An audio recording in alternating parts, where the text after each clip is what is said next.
Hello, my name is Kevin and welcome to the Love Decanters channel. So this is part 4 of my visit to the glass fair at Himley Hall.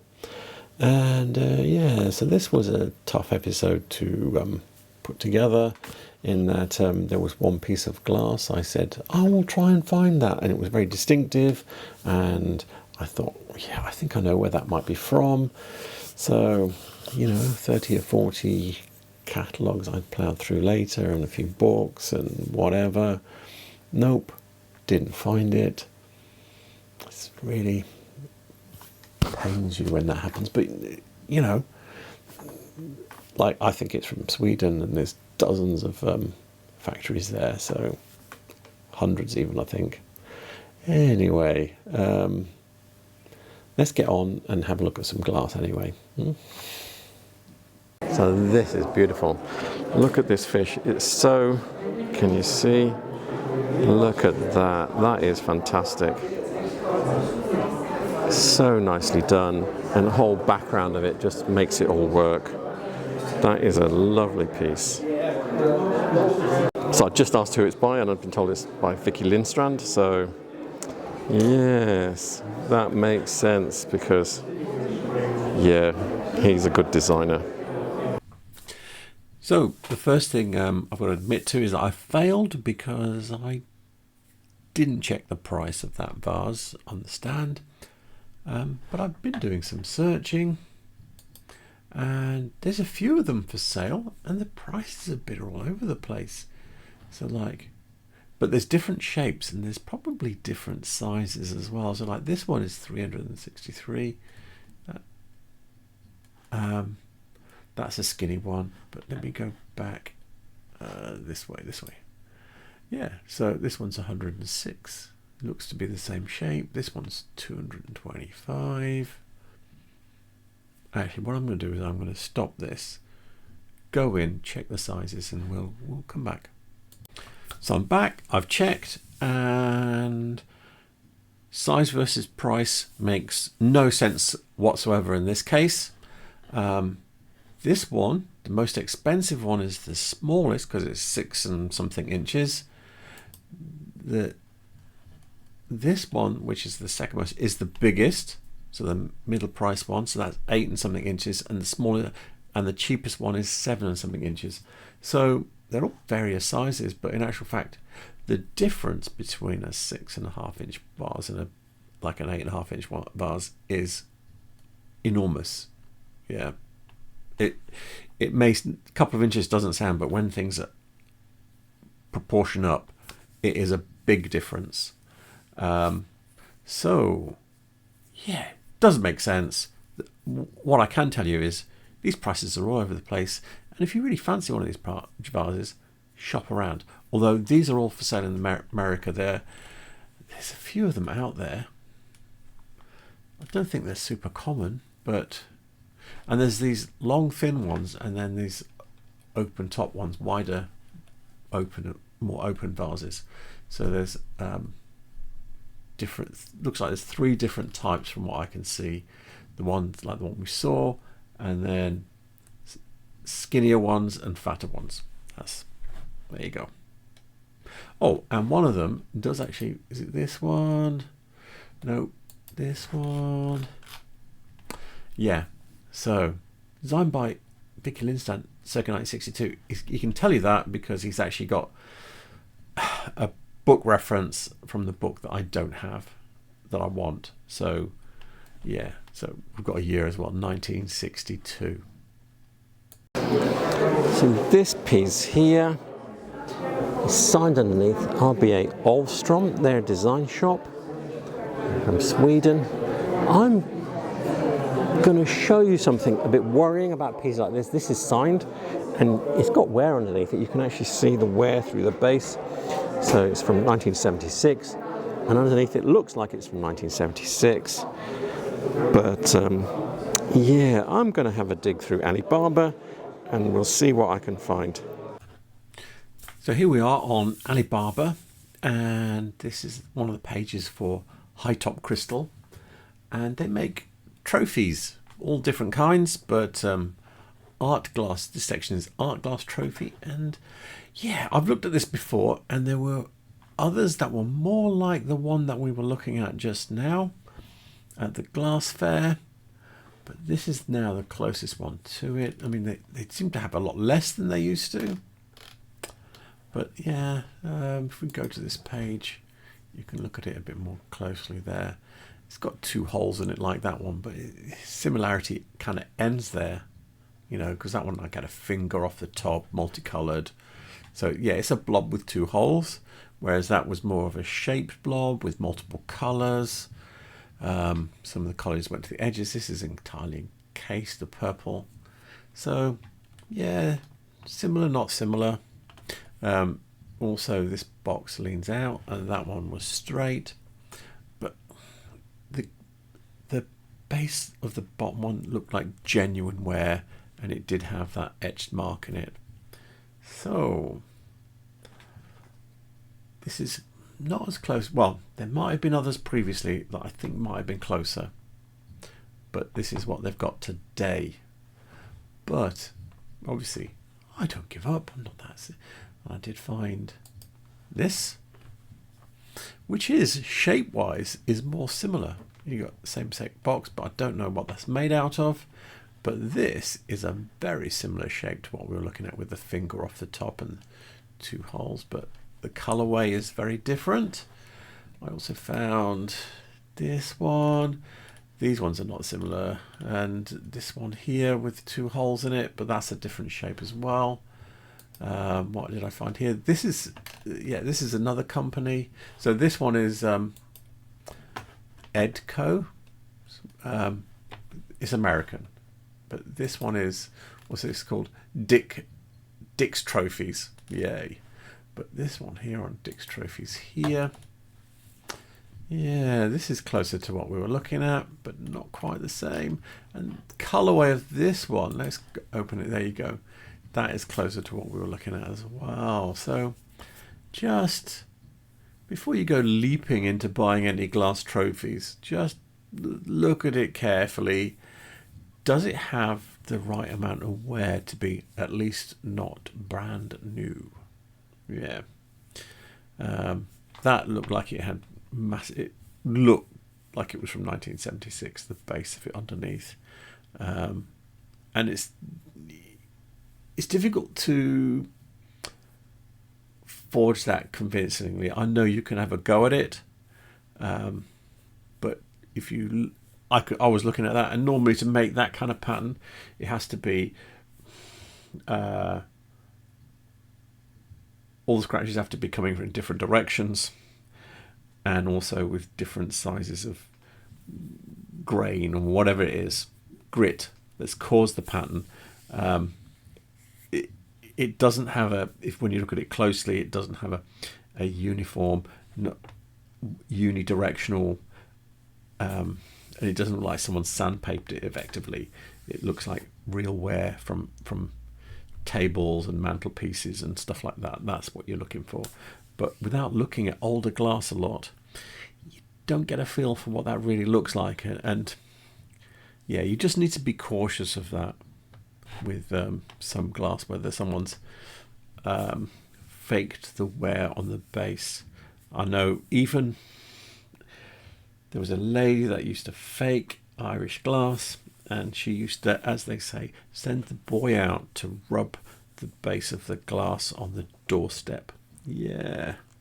So, and that was in the 1930s. So yeah, that I was going to use a bad word, but that has been going on for a long time. Got a few Goran Wharf pieces here. Look at this. This is nice. And this one. No, you're not in. You're all right. I angled. Look at this. And yeah, they're cool. They're cool. And look at that. The way the light comes through it. Really nice.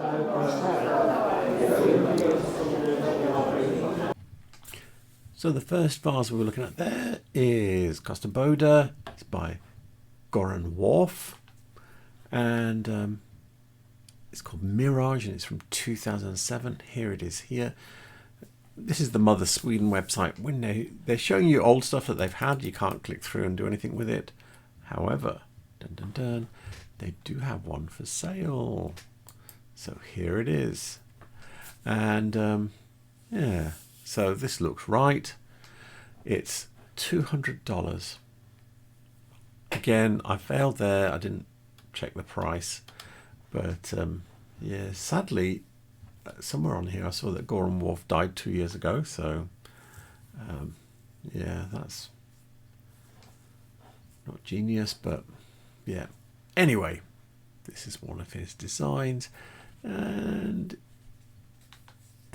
it's a bit like some of the Vic Bamforth stuff. So yeah, that's quite interesting.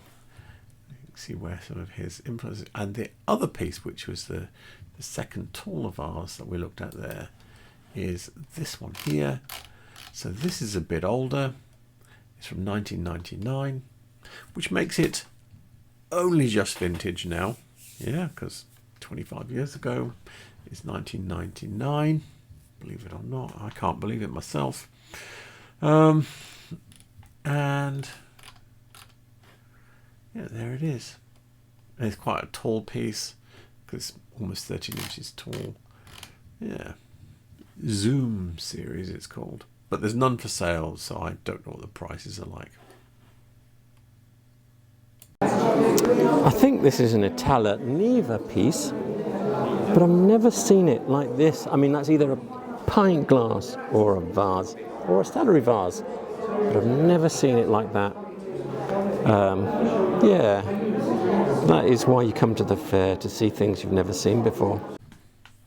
So I've been looking for the Itala Neva vase, and there's one there for $88.47. Yes. Don't think there's any. Most of the rest of it is just smaller glasses. Yes. So I know Italia's still going. I know that they're still doing some of their old glasses. So I thought, yeah, let's jump in. Let's see if I can find where I'm going. This is the Itala website. I've actually been through all of the drinkware, and no, it's not there. In fact, actually I looked on here because it was a bit on discontinued, and it does have some Neva glasses, so small tumbler, grog glass, whatever, grog glass, and beer glass. So none of those would be big enough to hold the quantity. That holds over half a litre, and these are like 35 centilitres, so yeah, not big enough.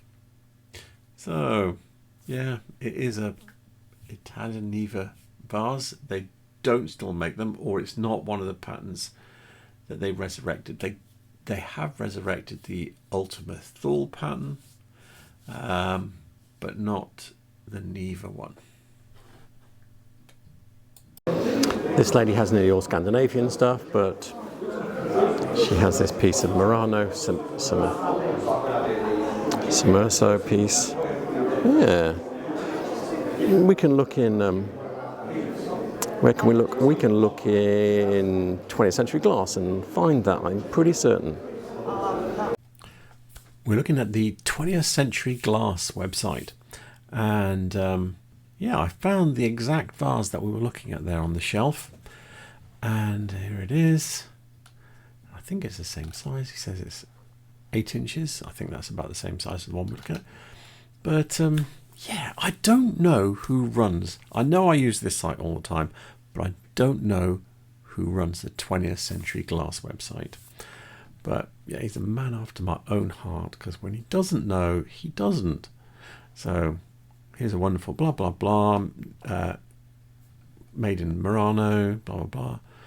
And then he says several Murano factories have made some Summerset glass work in this faceted style, including, there's how many there? 6 he's named. Like with most glass, many inexperienced or untrustworthy sellers, I like that, would attribute this to Flavio Poli, designer for Himley, but there is no evidence that SVA ever made these. None shown in their factory collar, none found with their labels, and plenty of evidence that other factories did. Yeah. He's pretty straight, isn't he? So, yeah, and he's trying to, I mean, when this was listed initially, he was trying to sell it, and he's telling you, yeah, I don't know, just don't, anybody else that uses this, don't, talk rubbish about it. Try and give an accurate portrayal, and if you don't know, you don't know. Anyway, yes, it's Murano, Summer Sauvage. It's one of these 6 makers, possibly, but I'm not sure he's exactly certain. But those are his guesses, I think. So anyway, there we go. I'm back with Chris Parry's site here. Stand. I'm looking at this. He's got Scandinavian, Swedish. It looks very.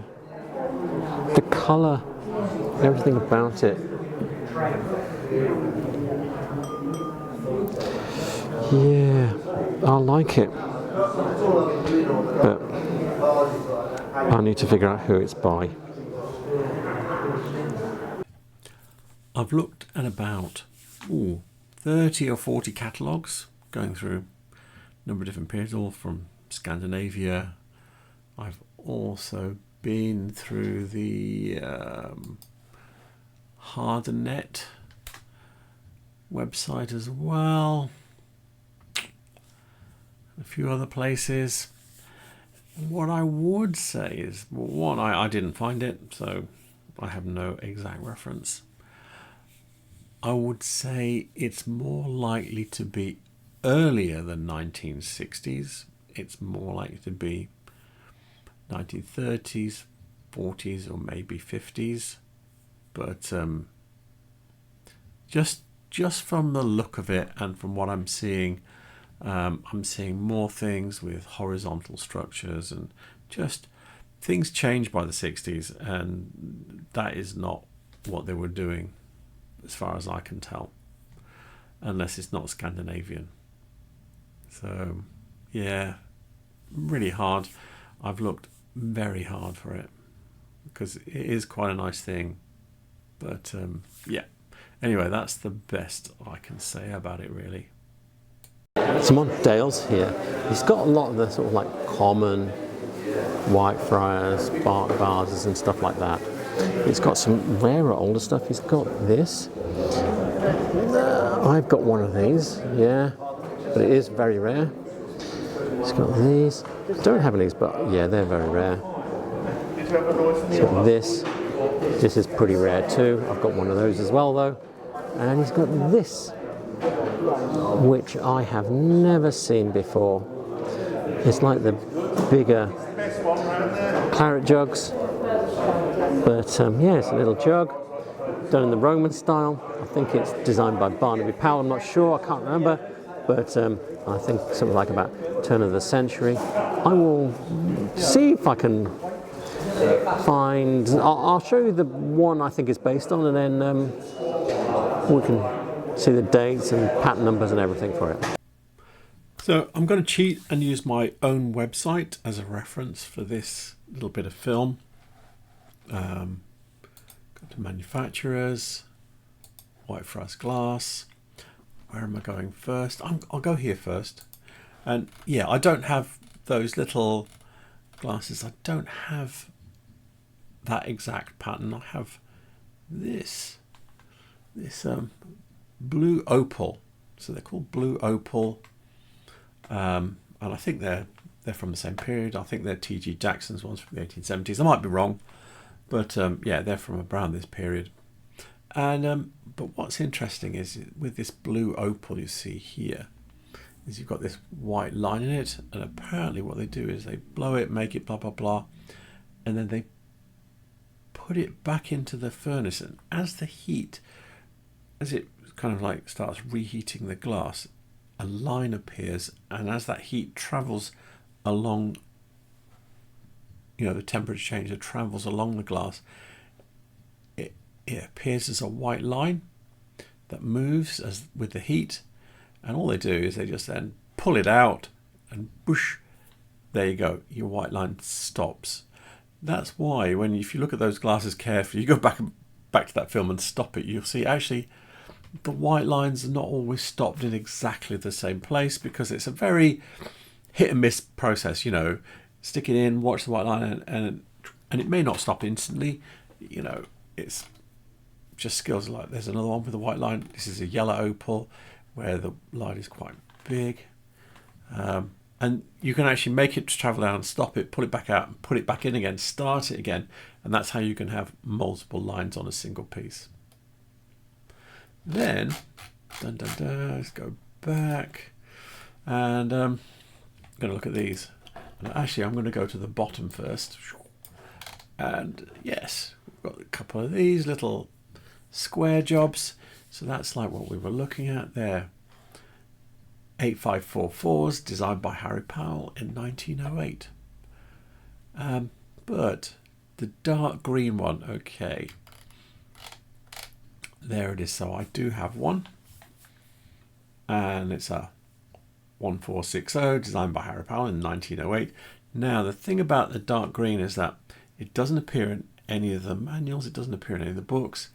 But the problem with the manuals, not the manuals, the catalogues that we have, is that you could drive a bus through them, okay?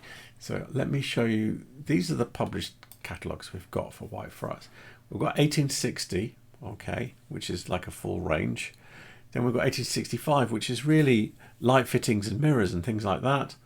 And then we've got 1931. So really we've got, when you're talking about tableware, we've got 1860 to 31. That's 71 years. So there's like a 71-year gap where we don't have any catalogues.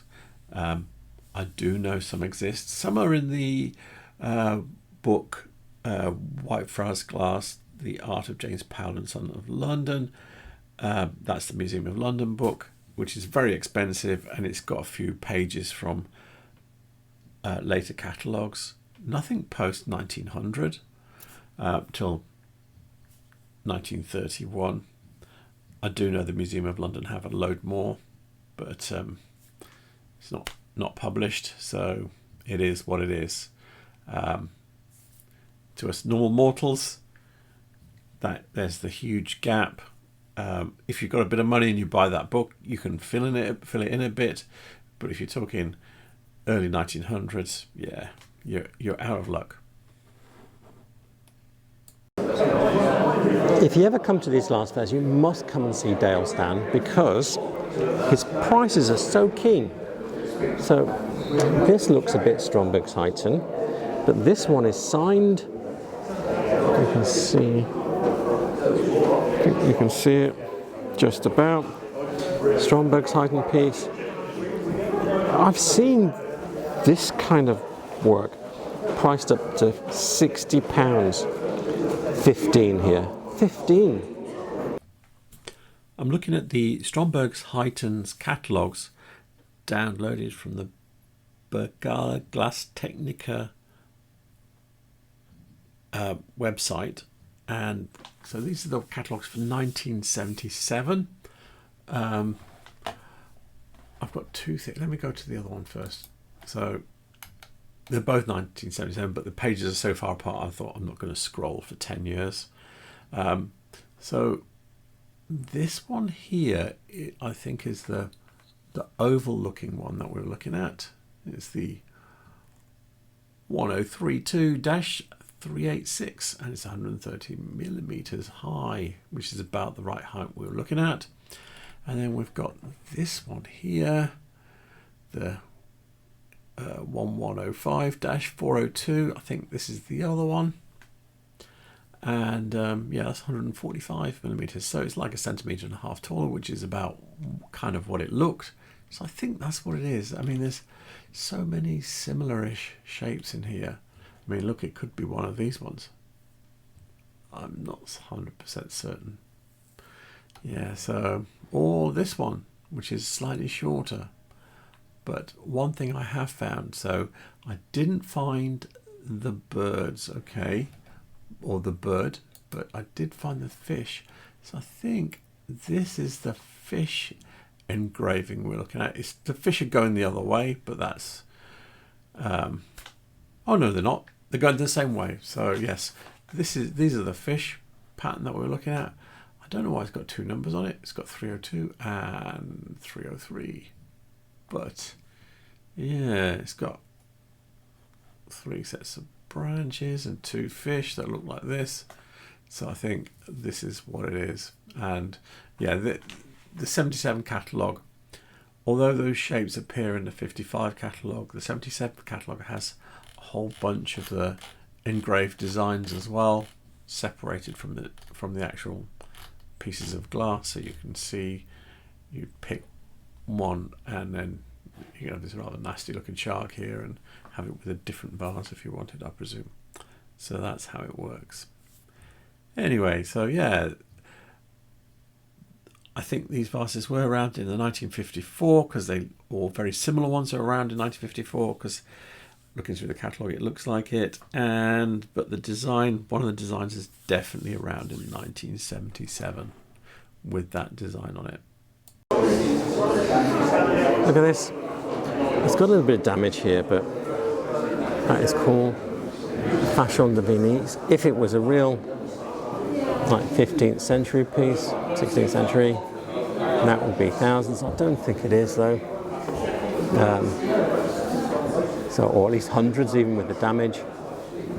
It's nice, it's really nice, really stylish piece of Fashion de Venise.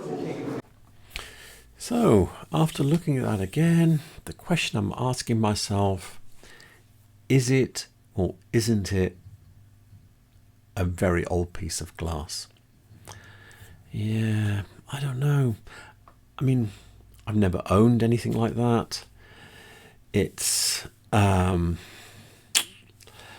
bowl looked too clean. You know, I've never handled anything like that really. You know, I've seen it, I've seen pictures, I've seen it in museums, and yeah, and it was made over a long period of time in a lot of different countries.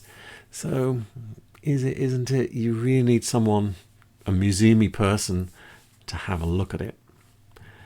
It might be a copy. It doesn't look like it's a sort of Salviati knockoff. And when I say Salviati knockoff, I mean they're still fairly valuable, high quality things, but it's not that. I'm just looking at it and thinking, I don't know what I'm doing here. So I've done some searching on Fashion de Venise glass. I don't know how I think it's normally got an accent, so it's Fashion de Venise, but I'm not certain how you pronounce it. Anyway, did some searches, did find some things that I can show you the features that I was looking at. The big one is the foot. So I found this. So you can see the shape of this foot here. Very distinctive with a little folded rim. I would say rim. I wouldn't say it's a folded foot. When it's an English folded foot, it goes right underneath. And the Venetian glass seems to be more like a folded rim, or rounded rim sometimes. Yeah, so it's got that feature. This is just a poster someone's taken a picture of. You can see it's not even straight because it's like 600 years old. And yeah, they couldn't always, a lot of hot working, and it's very thin glass and it's soda glass. So yeah, it's what it is. But that's the high technology at the time. I also found this. You can see this with this foot. This one says it's Low Countries, but if you look at this glass here, you can see bits in it. Yeah, that didn't have that, and that's what I was kind of basing that on. That normally when I see Venetian glass, it's got tiny little bubbles in it, tiny little bubbles, and that didn't seem. But I might be wrong because maybe not all of it has that. Price wise, I did find this. Okay. So you can see it's got the same distinctive foot. Can we make it bigger? There we go. And this has got like the odd bit in it. That looked a bit more like lead glass than anything else. Don't know. It's got prunts. You can see how, yeah, it's not the same shape, but you can see that, you know, if you were to make this bowl like this, move these prunts onto here, leave the base there, do you know what I mean? It could be you know, it's of its type. The foot is more of a folded foot on this one, and what they say about this one, Roma. So that bowl actually goes down into that if it's a Roma. Yeah, it's sold, and the price on it was £2,700. This is where I'm coming from, you see. So is it real or is it not? So it does need a proper looking at. Okay. So yeah. And that's probably not even a most valuable piece, but I think this glass and that glass are equivalent. But that one's got damage and this one hasn't. But if it's like a 300, 400 year old piece of glass, then yeah. So anyway, that's where I'm coming from. I don't know. I didn't buy it. Maybe I should have. I'm not sure. Anyway, yeah, it is what it is. So I hope you enjoyed that. I didn't show you all the references I did use to hunt for that particular piece of glass. So I will show you those in the description below, as well as the other references I used. There will be a part 5, yeah, and more probably. And yeah, so please remember to like and subscribe. It really helps my channel. And thank you for watching. Have a good night.